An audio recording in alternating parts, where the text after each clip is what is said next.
segenap pengurus cabang Nahdlatul Ulama Kota Metro, baik dari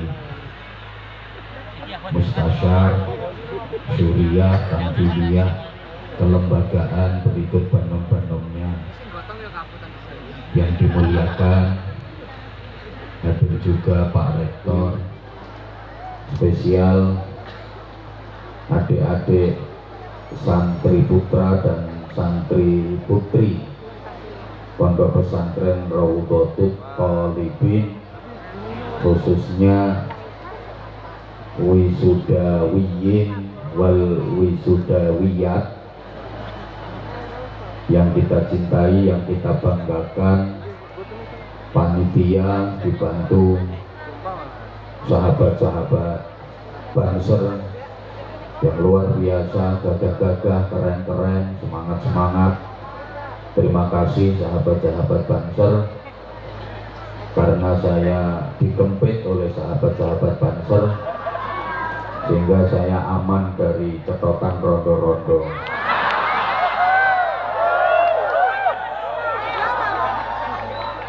Bapak, Ibu, adik-adik, seluruh jamaah yang sangat saya hormati, saya cintai, saya doakan mudah-mudahan semuanya mendapatkan hidayah, ma'unah, maghfirah, rahmat, barokah, dan ridha Allah.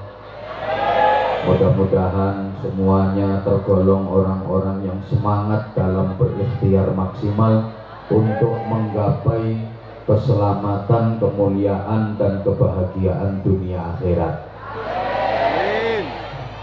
Sejujurnya saya malu dipaksa ceramah di forum semulia ini.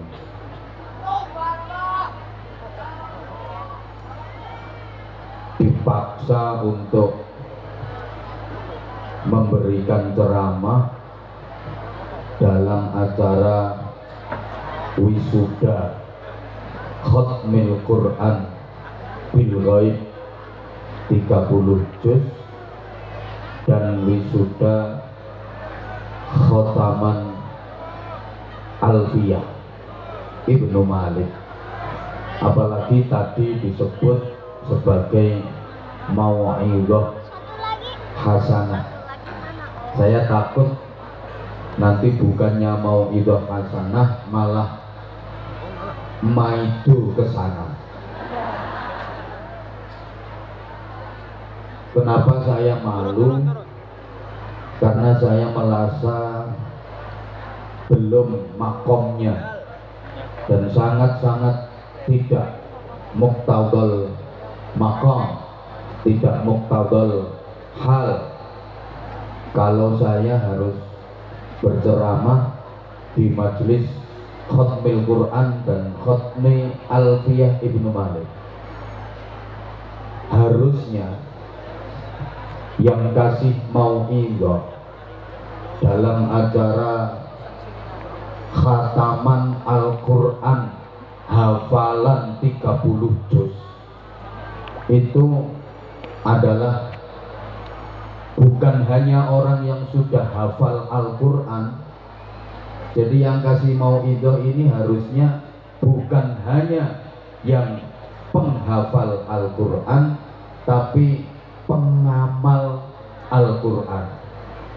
Sedangkan Anwar Zahid jangankan kok pengamal, bisanya cuma kul huwaile kesewan. Mestinya yang kasih ceramah, kasih tausiah, kasih mau'izah hasanah dalam acara khataman para penghafal Al-Quran itu adalah pengamal Al-Quran tingkat dunia. Karena sejujurnya saya jangankan mengamalkan, membaca saja masih belepotan. Banyak di antara kita, kalau kita mau jujur, mau sadar, yang sesungguhnya belum bisa membaca Al-Quran dengan benar.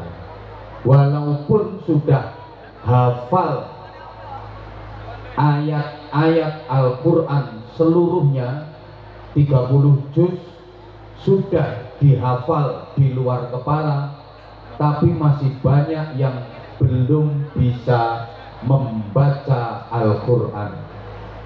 Rata-rata baru sampai pada tingkat membunyikan Al-Quran. Allahumma sholli ala Muhammad. Kalau membunyikan Al-Quran, insya Allah banyak yang bisa. Tapi kalau membaca itu masih jarang. Apa bedanya membaca dengan membunyikan? Jelas beda. Kalau membaca itu ngunekno. Kalau kalau membaca itu ya membaca. Moco. Kalau membaca itu moco. Kalau membunyikan itu ngunekno. Kan tidak sama. Membunyikan bahasa Jepangnya ngunekno itu memindah dari tulisan ke ucapan. Itu namanya membunyikan. Dari tulisan dipindah ke ucapan, namanya membunyikan. Tapi kalau membaca, memindah dari tulisan ke ucapan disertai pemahaman, itu baru disebut membaca. Nah, umumnya kita itu kalau ke Al-Quran sudah paham isi kandungannya apa belum? Sudah ngerti makna dari kalimat-kalimatnya apa belum? Nah, itu berarti belum membaca, masih membunyikan. Karena sekali lagi, namanya membaca bukan hanya sekedar memindah dari tulisan ke ucapan, tapi harus disertai pemahaman. Yo paham, yo ngerti. Karena Al-Quran itu artinya bacaan. Innahu laqur'anun karimun fi kitabin maknun. Allah. Innahu, sesungguhnya ini al-hadir dihnan, laqur'anun, yakti bacaan. Ini adalah benar-benar Qur'anun, bacaan, karimun, yang mulia.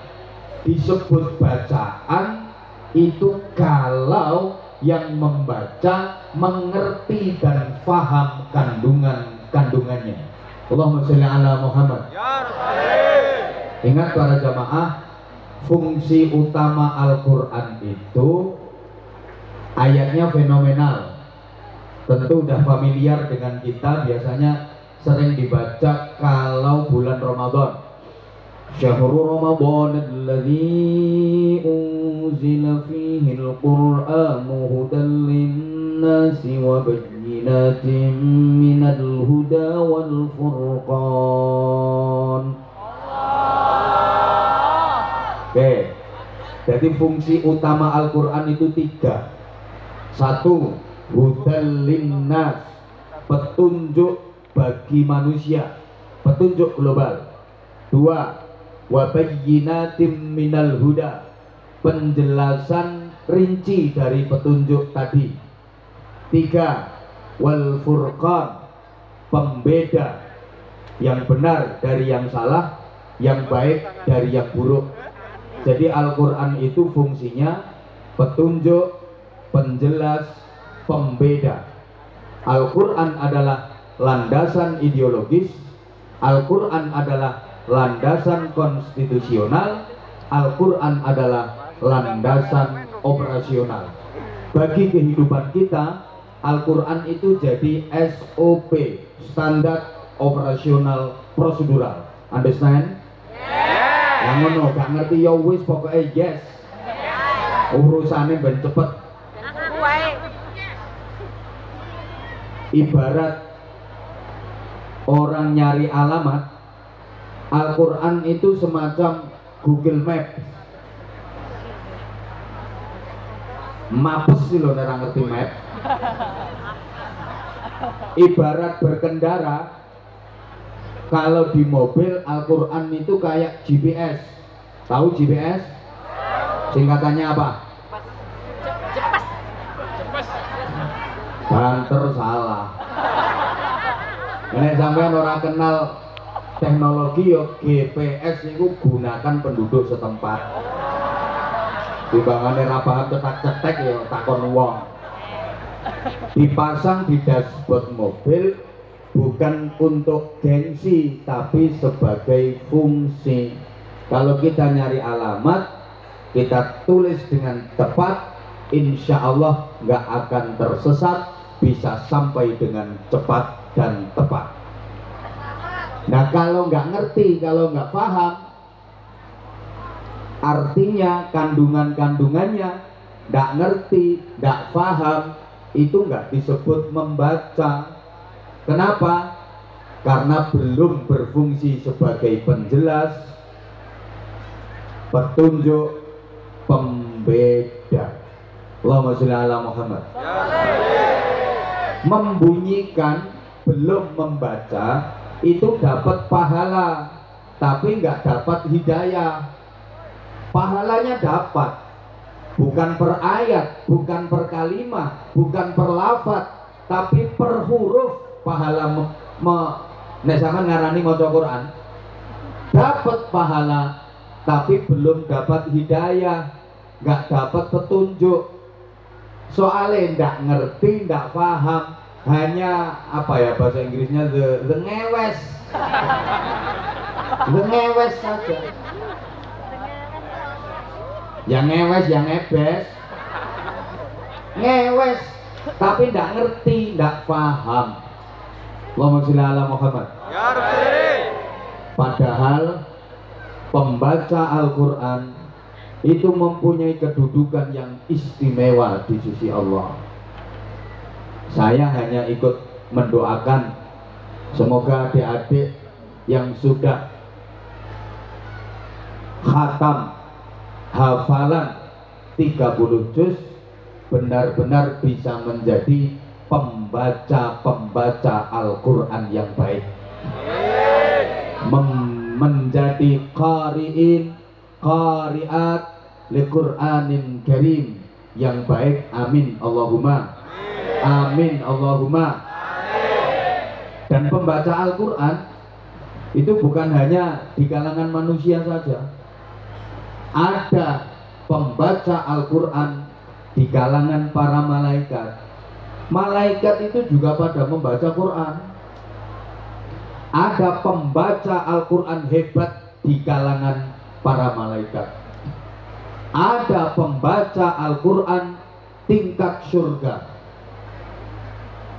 Kok kayaknya gue yang gak ngerti omongan gue.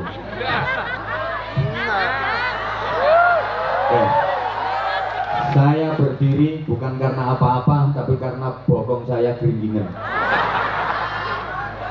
Pembaca Al-Quran di kalangan malaikat itu siapa? Ternyata spesialis pembaca Al-Quran di kalangan malaikat itu malaikat Israfil. Sampean selama ini mungkin dengernya, oh malaikat Israfil itu tukang nyebul, nah sangkakala, mana sengarani trompet. Lah ya gambarannya kan kayak trompet itu. Itu kalau sudah disebul, kalau udah ditiup, kiamat. Nah, saya pernah ditanya, katanya malaikat Israfil itu tugasnya niup trompet. Ya, tak jawab, ya. Dia nanya lagi, katanya kalau trompetnya ditiup itu kiamat. Ya. Nah sekarang udah ditiup apa belum? Tak jawab, belum. Belum. Soalnya kalau ditiup berarti kiamat. Tapi tak omongi wonge, memang belum ditiup tapi wis dimut. Iya, wis dimut. Allah lebih dulu menciptakan sur sangkakala itu daripada malaikat Israfilnya. Jadi sangkakala, trompet udah dibikin duluan, baru malaikat Israfil petugas peniupnya belakangan. Begitu trompetnya udah jadi duluan, Israfil diciptakan, terus didhawuhi karo Gusti Allah, Israfil, dalam tugasmu nyebul iki, nang dimut. Langsung mulai saat itu jangan ditiup dulu, nunggu instruksi, karena kalau kau tiup dunia hancur. Ngono saiki wis ngemut wisan. Makanya sampean ndonga sing akeh, muga-muga malaikat Israfil gak watuk. Soalnya nek Israfil keselek gek watuk Lampung hancur berantakan, Jawa aman.